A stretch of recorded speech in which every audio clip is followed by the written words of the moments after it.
Buonasera, benvenuti a questa edizione del nostro telegiornale. Vediamo subito i principali argomenti.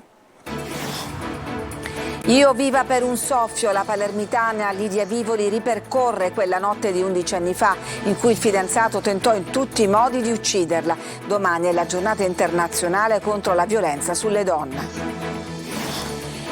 In marcia per Chiara, la studentessa travolta sulle strisce alla circonvallazione di Catania. Colleghi, docenti e personale dell'università chiedono interventi per la sicurezza. Le mani della mafia sulle scommesse sportive, sequestro di beni per 43 milioni di euro nei confronti di 2 imprenditori ritenuti vicini ai clan di Pagliarelli, Porta Nuova, Brancaccio e Noce. Agrigento ancora sotto shock dopo il suicidio dell'imprenditore Alberto Re. I familiari attaccano i social per i post offensivi contro l'uomo dopo il flop del festival che aveva organizzato. Caro Voli, si allarga la platea dei beneficiari degli sconti voluti dalla Regione. Potrà usufruirne anche chi acquista un biglietto inferiore ai 50 euro. Tutti pazzi per il Black Friday, caccia all'affare per i saldi di mezza stagione, ma sale la percentuale di acquisti online. Nelle strade dello shopping di Catania accese oggi le luminarie. Nel fine settimana brusco calo delle temperature in Sicilia, si imbianca di neve anche l'Etna dove prosegue l'attività stromboliana. Calcio Catania-Giugliano per ritrovare il sorriso anche in trasferta in Campania. Lucarelli conferma la difesa a 4. Domani a San Filippo il Messina sfida la corazzata Juve Stabia.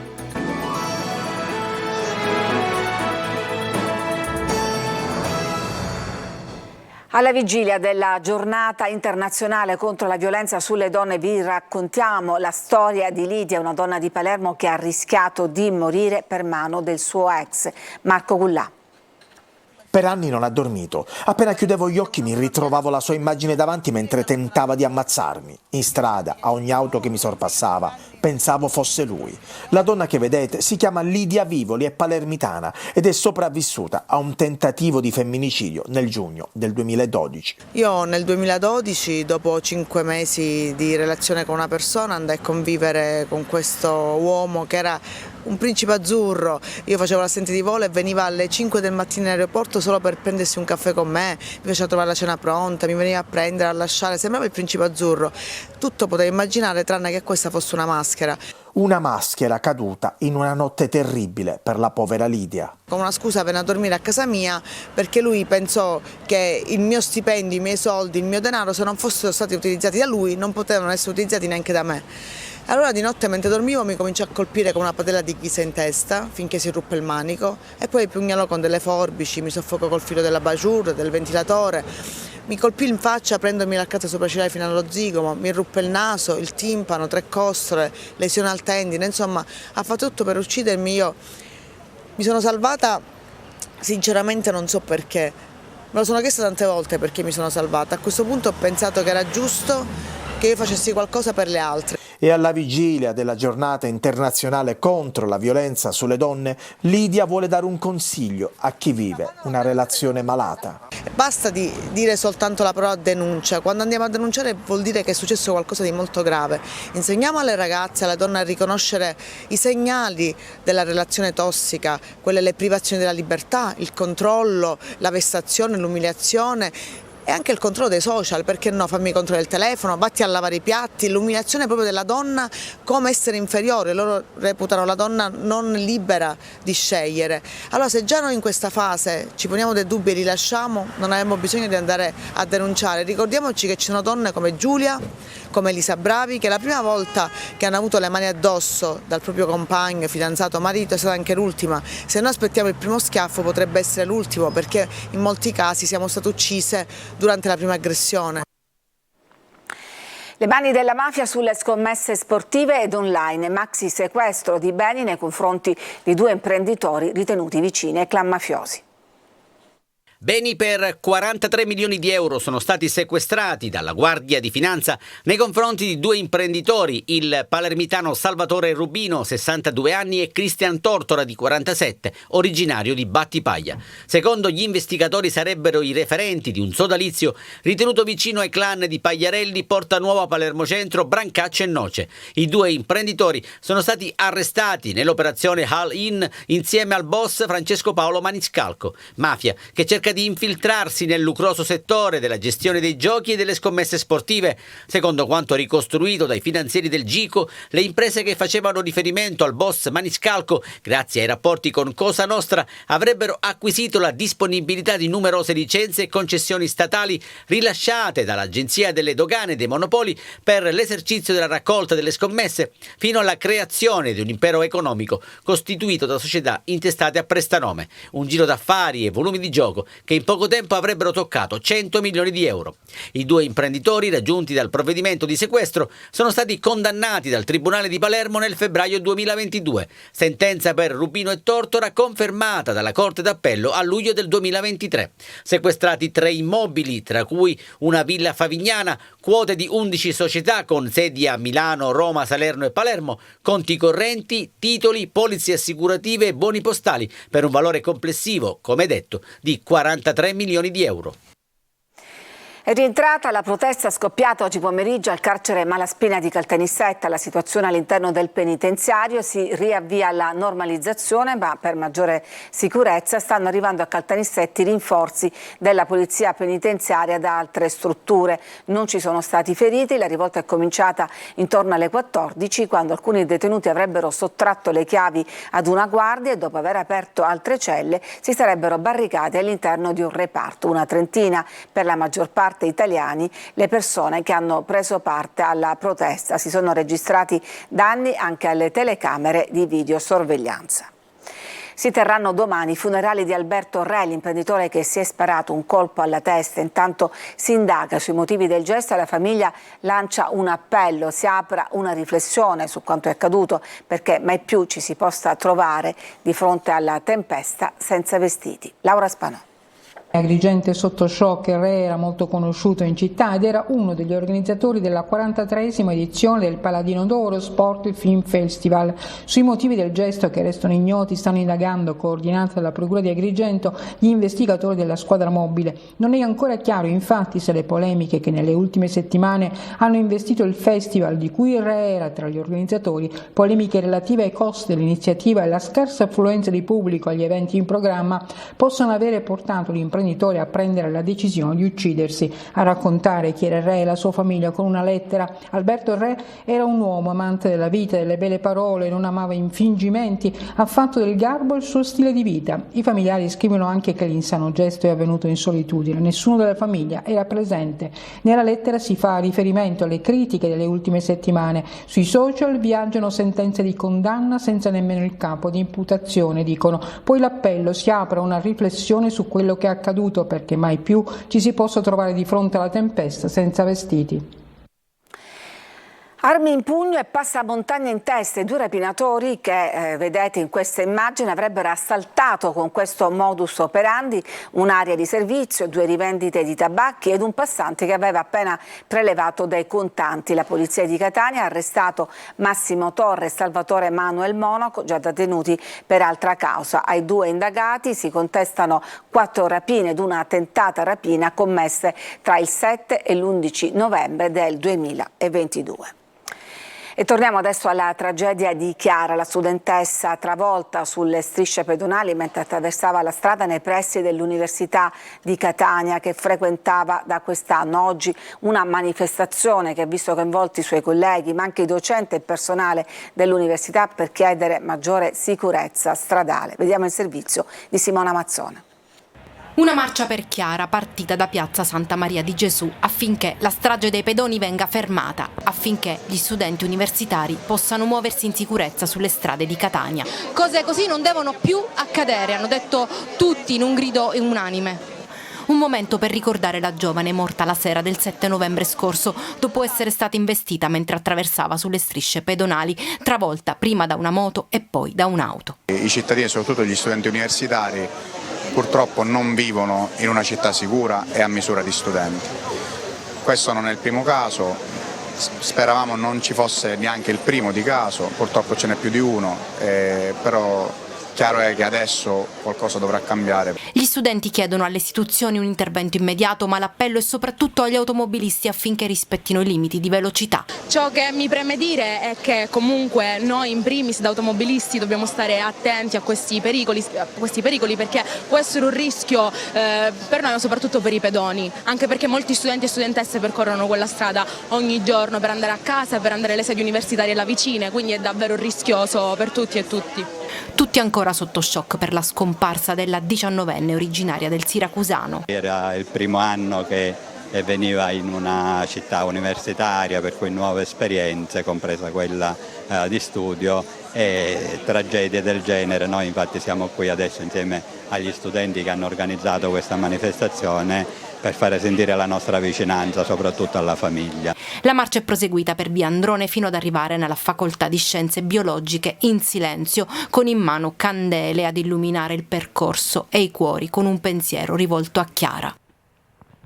Aumentano le possibilità di sconto sui biglietti aerei per i residenti in Sicilia. La riduzione, già resa possibile grazie all'intervento della Regione, sarà adesso estesa anche ai biglietti di costo inferiore a 50 euro a chi ha prenotato dal 10 novembre e anche a chi viaggerà con un vettore che non ha aderito all'iniziativa, lo dice la Regione siciliana. L'assessorato alle infrastrutture e ai trasporti ha pubblicato oggi un nuovo avviso che contiene l'abolizione della soglia per ricevere il beneficio. Hanno aderito le compagnie Aeroitalia, Ita Airways e Wizz Air. E oggi è stato il tanto atteso Black Friday, anche se negli ultimi tempi quasi tutti i negozi lo hanno esteso all'intera settimana nelle vie dello shopping e caccia agli sconti. Andiamo a Siracusa con Francesca Loi. Venerdì bianco sull'Etna, venerdì nero per il commercio. È il Black Friday, il giorno dei grandi sconti. Secondo Confcommercio attira soprattutto donne e giovani. Guardate la vetrina a caccia di sconti. Sì, in realtà sì, ne approfittiamo per queste giornate. Conviene e quindi ne approfittiamo anche noi. In realtà quasi tutti i negozi hanno esteso le offerte all'intera settimana. Così i siciliani ne approfittano per fare shopping risparmiando un po'. Tra i prodotti più acquistati, i capi di abbigliamento seguiti dai dispositivi elettronici. Ho acquistato un maglioncino, come ora, però ancora sto andando a cercare altre cose che mi piacciono.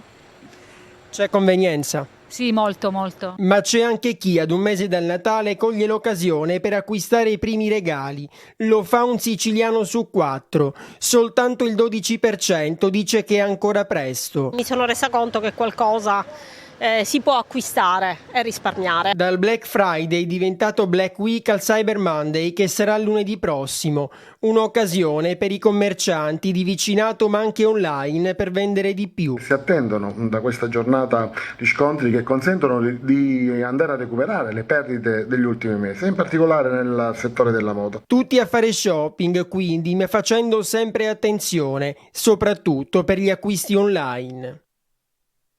L'atmosfera natalizia è arrivata anche a Catania. Il sindaco trentino ha acceso oggi pomeriggio le luci del grande albero di Piazza Università e le luminarie di via Etnea. Quest'anno le decorazioni natalizie che addobbano le principali vie dello shopping della città saranno in numero maggiore rispetto agli anni scorsi grazie al supporto degli sponsor che hanno aderito alla proposta del Comune. Ci fermiamo, c'è una pausa per la pubblicità, torniamo subito dopo.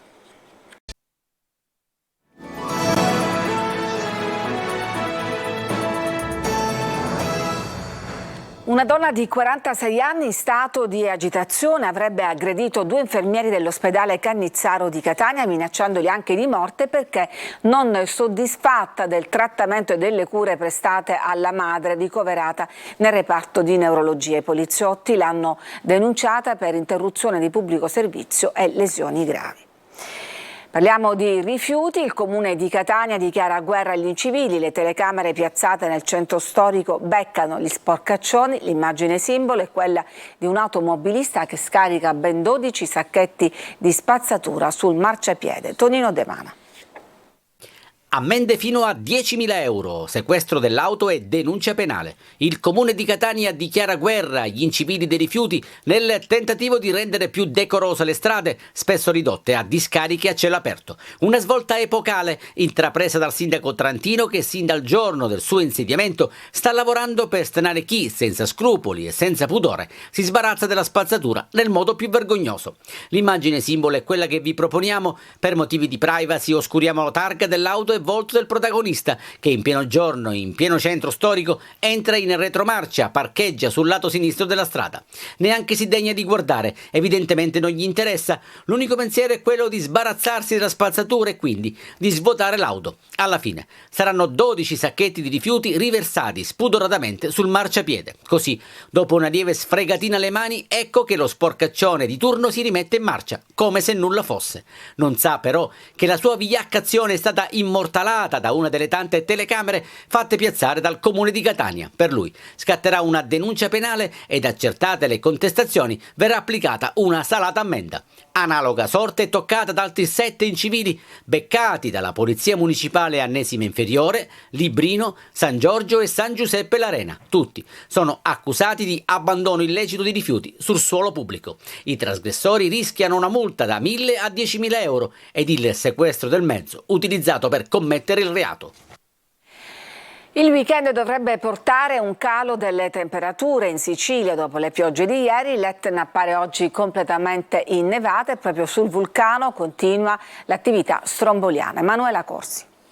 Scendono le temperature anche in Sicilia. Dopo le piogge abbondanti di ieri, il weekend sarà tipicamente invernale. Secondo le previsioni, domenica la giornata più fredda, con la massima che sfiorerà i 12 gradi e la minima che potrebbe arrivare a 2. Ma le temperature in picchiata non preoccupano, soprattutto dopo il caldo eccezionale di quest'anno. È normale che sia così, il caldo troppo anomalo quest'anno. L'aria è un po' più fresca, più che altro si sta bene, l'importante è ovviamente che non fa brutto tempo forte. Era arrivato l'inverno finalmente. Quasi, perché ancora 2 giorni è stato male, oggi è una bella giornata. Il maltempo che ha colpito ieri la Sicilia ha riportato anche la neve sull'Etna, regalando un risveglio spettacolare a catanesi e abitanti alle pendici del vulcano, che oggi si presenta così.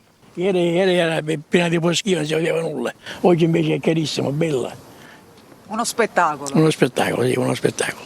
Un'immagine che affascina i residenti, ma soprattutto i turisti. Meravigliosa, quando ho visto l'Etna stamattina ho fatto prima cosa la foto e poi ho mandato quelli dei babà, dei cannoli, a tutti a fare il mordi invidia a tutti quelli che quando la brioscina a Torino, misera proprio. Sull'Etna non solo la neve, ma anche la lava. Qui siamo a quota 2500 metri, dove si può osservare l'attività esplosiva dal cratere di sud-est. Siamo in una situazione, diciamo, di non equilibrio del vulcano, quindi non si può escludere che non può evolvere un altro fenomeno parossistico, ma del resto questa è l'attività ordinaria che fa il vulcano, quindi questo ci dobbiamo aspettare. Al momento nessun problema per l'operatività dello scalo etneo di Fontanarossa. Ci fermiamo, c'è un'altra pausa per la pubblicità e poi la pagina sportiva.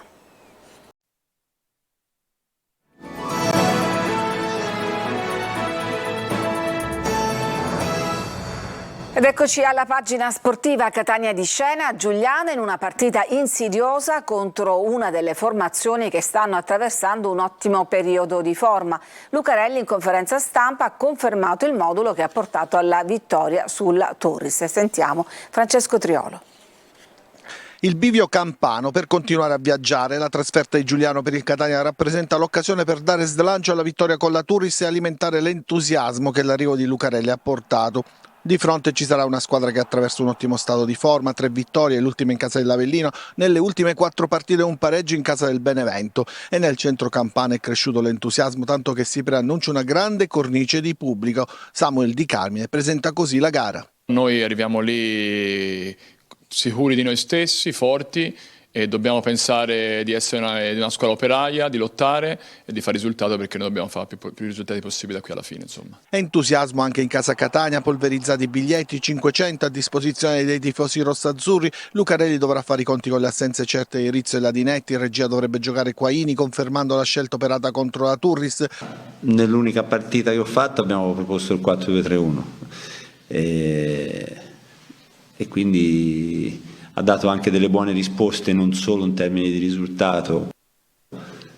ma in termini di prestazione, e quindi per il momento andiamo avanti con questa soluzione, sapendo che con un centrocampista nella posizione di vertice alto, rovesciare il vertice e metterci 4-3-3 è un attimo.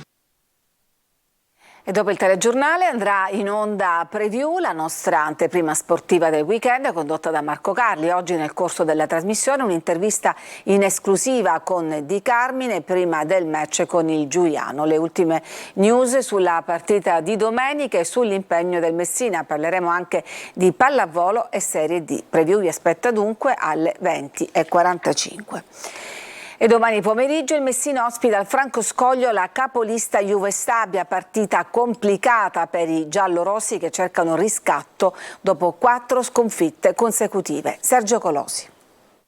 Il Messina fa quadrato e sogna lo sgambetto alla capolista. Tecnico e giocatori hanno incassato la fiducia sino al mercato di gennaio del presidente Pietro Sciotto, che prosegue la sua politica del risparmio. La situazione però è delicata. 4 sconfitte di fila contro Taranto, Benevento, Latina e Foggia, terzultimo posto in una classifica che nella parte bassa ha già creato una spaccatura significativa. L'avversario di domani è la Juve Stabia, capolista a sorpresa, con 2 pareggi senza reti in altrettanti incontri casalinghi contro Foggia e Sorrento, e al Franco Scoglio priva degli squalificati Baldi, del capitano Mignanelli e dell'attaccante Candellone, con 4 reti e 3 assist. Fattori che potrebbero ridurre il distacco tra le 2 squadre di 18 punti, maturato in 14 giornate. A Giacomo Modica, dopo esperimenti su esperimenti sempre falliti nelle ultime settimane, il compito di fare cose semplici ed opportune, come il ritorno in difesa di Ferrara con Polito a destra,